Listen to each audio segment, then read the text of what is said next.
Mais est-ce que vous demandez ce matin, Yannick Jadot, aux Français, qui pour certains n'arrivent pas à se chauffer, de baisser le chauffage d'1 ou 2 degrés dans leur foyer? Est-ce que vous rentrez dans les détails en leur disant, je ne sais pas, mais vraiment dans les détails de la vie quotidienne? Vous savez, ça fait ne des tournez années... pas la machine à laver le soir, de combien de degrés il faut baisser le chauffage?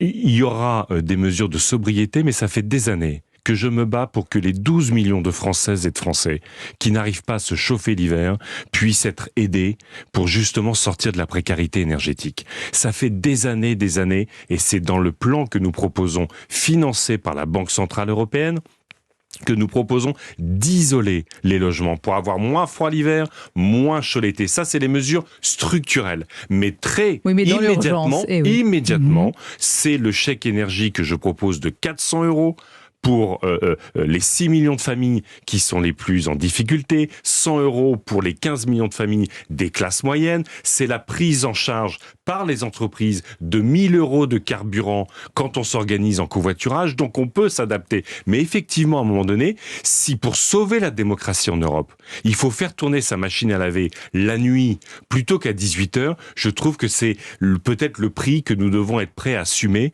pour sauver la démocratie en Ukraine et les femmes et les hommes aujourd'hui qui se battent dans la rue et qui sont bombardés par Poutine. Yannick